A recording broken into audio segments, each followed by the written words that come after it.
وہ کیا کر دوں تھا تو جس کا ہے ایک ٹوٹا۔ السلام علیکم ورحمۃ اللہ وبرکاتہ۔ عزیز سامعات، آج ہم حضرت فاطمہ بنت خطاب رضی اللہ تعالیٰ عنہ کی سیرت کو جانیں گے، ایک چٹان جس نے اپنے سے بڑی چٹان کو توڑا۔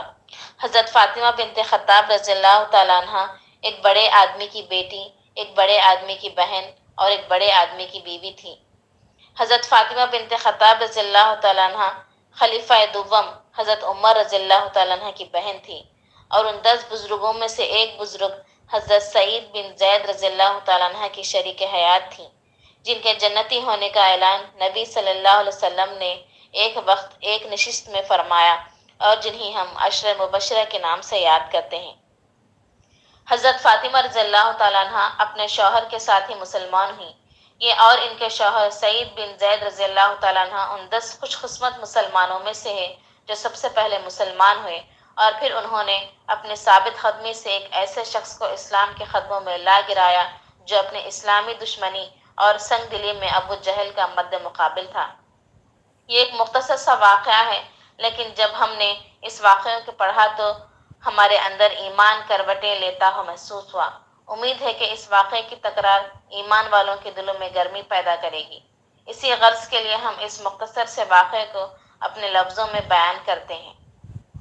واقعہ یوں ہے کہ جب نبی صلی اللہ علیہ وسلم نے مکے کی گلیوں میں نعرہ توحید بلند کیا، اپنی نبوت کا اعلان کیا اور فرمایا کہ لوگوں اس کی عبادت کرو جس نے تم کو پیدا کیا اور جس نے تم کو انسان بنایا اور جو تم سب کو روزی دینے والا اور تمہاری ضرورتوں کو پورا کرنے والا ہے۔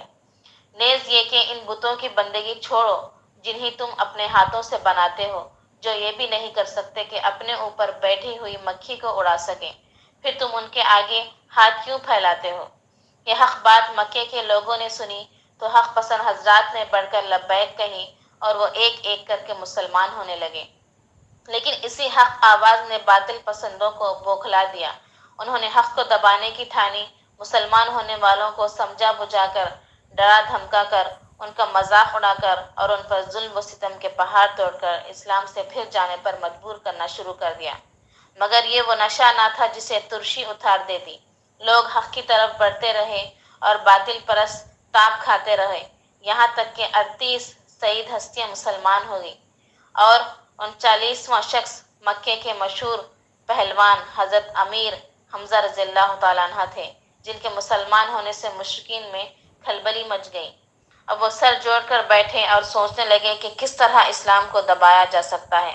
کسی نے کہا کہ اسلام کے داعی اعظم حضور صلی اللہ علیہ وسلم ہی کو کیوں نہیں ختم کر دیتے، نعوذ باللہ، اور پھر اسی پر سب متفق ہو گئے۔ اس کے بعد اب وہ جیالہ جوان مرد تلاش کیا جانے لگا جو انتہائی بہادر اور پرجوش نوجوان ہو، ساتھ ہی اسلام سے شدید بغض و کینہ رکھتا ہو۔ اس انتخاب میں دیر ہو گئی۔ آخر ایک نوجوان تڑپ کر اٹھا اور بولا، میں اس کام کو انجام دوں گا۔ مشرکین مکہ نے اس نوجوان کو دیکھا اور دیکھتے ہی پکار اٹھے، عمر بن خطاب زندہ باد۔ عمر بن خطاب قریش کے مشہور شخص تھے، ان کی بہادری ضرب المثل تھی۔ قریش مکہ کو ان پر پورا اطمینان تھا، یہ جوان مرد اپنا ارادہ پورا کیے بغیر نہ لوٹے گا۔ چنانچہ عمر بن خطاب اسلام کی شمع بجھانے چلے۔ وہ پورے جوش و خروش کے ساتھ تیور بدلے، ننگی تلوار کندھے پر رکھے، مضبوط ارادہ دل میں کیے ہوئے اور سنگ دلی کا مجسم بنے ہوئے جا رہے تھے۔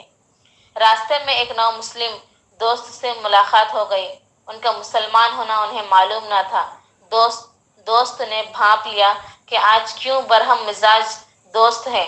بولے، کہیے جناب، آج ارادے کہاں کے ہیں؟ عمر بن خطاب نے جواب دیا کہ محمد صلی اللہ علیہ وسلم کا خاتمہ کرنے جا رہا ہوں، نعوذ باللہ، آج میں روز روز کا جھگڑا ہی مٹا دوں گا۔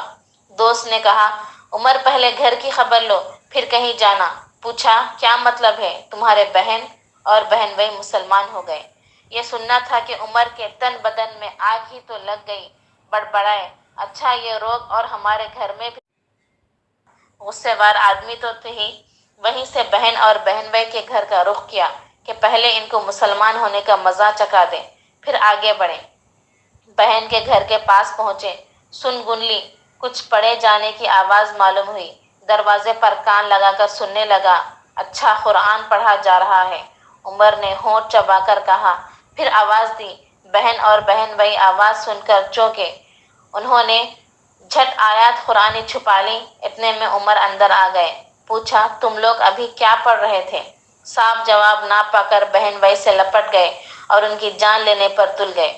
عمر اپنے بہن بھائی حضرت سعید بن زید کو بری طرح مار رہے تھے۔ یہ منظر حضرت فاطمہ رضی اللہ تعالیٰ عنہ سے نہ دیکھا گیا۔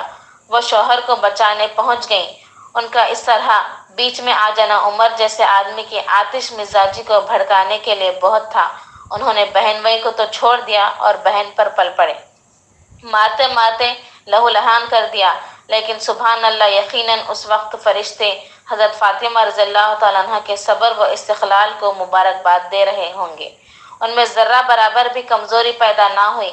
جب انہوں نے دیکھا موت سر سے ٹلتی نظر نہیں آتی اور عمر آج جان ہی لے کر دم لیں گے، تو وہ بھی اپنا ایمان بچانے کے لیے چٹان کی طرح جم گئی۔ زخم پر زخم کھائی جاتی تھی اور کہتی جاتی تھی کہ عمر، جو چاہو کرو، اب اسلام دل سے نہیں نکل سکتا۔ بہن کے یہ کلمات بار بار کانوں سے ٹکرائے اور زمین کو بہن کے خون سے رنگین دیکھا تو دنگ رہ گئے۔ ہاتھ روکا، بہن پر اچکتی نظر ڈالی۔ ان کے سارے جسم سے خون جاری تھا۔ آخر بھائی ہی تھے، دیکھا نہ گیا۔ نظریں نیچی کر لی، آخر بہن کا خون رنگ لائے۔ کچھ شرم سی محسوس ہوئی کہ بہن کو مارنے سے کیا حاصل۔ دل کچھ اور پسیجا، پوچھ بیٹھے، اچھا بتاؤ تم لوگ کیا پڑھ رہے تھے؟ بہن نے کہا، ہم جو کچھ پڑھ رہے تھے اسے اس وقت تک تمہارے ہاتھ میں نہیں دے سکتے جب تک تم پاک نہ ہو لو۔ آخر ہے تو میری ہی بہن، ضد پر آ گئی ہے۔ عمر کے دل میں ایک خیال آیا، پتھر دل پگھلتا محسوس ہوا۔ اچھا لو، نہائے لیتا ہوں۔ عمر نے غسل کیا۔ حضرت فاطمہ رضی اللہ تعالیٰ نے کانپتے ہوئے ہاتھوں سے نئی نئی نازل شدہ آیات، جن کو حضرت سعید رضی اللہ تعالیٰ نے لکھ لیا تھا اور آج اپنی بیوی کو یاد کرا رہے تھے، عمر کے ہاتھوں میں دے دی۔ بڑی چٹان چھوٹی چٹان سے ٹکرا کر ٹوٹ چکی تھی۔ عمر نے آیات قرآنی کو پڑھا، غور کیا تو خدائے راب و جلال سے کانپنے لگے۔ پڑھتے جا رہے تھے اور کانپتے جا رہے تھے۔ بالآخر ان کی زبان سے بے ساختہ نکلا، کیا عمدہ کلام ہے، اور پھر پکار اٹھے کہ اشہد ان لا الہ الا اللہ و اشہد ان محمدًا عبدہ و رسولہ۔ میں گواہی دیتا ہوں کہ اللہ کے سوا کوئی معبود نہیں، اور میں گواہی دیتا ہوں کہ محمد صلی اللہ علیہ وسلم اس کے بندے اور اس کے رسول ہیں۔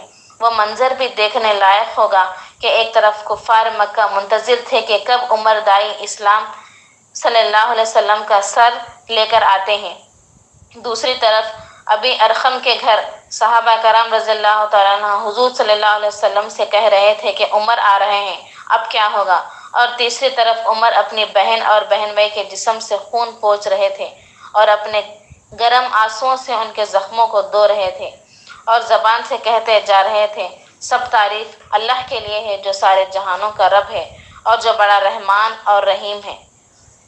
یہ تھی حضرت فاطمہ بنت خطاب رضی اللہ تعالیٰ عنہ کی سیرت۔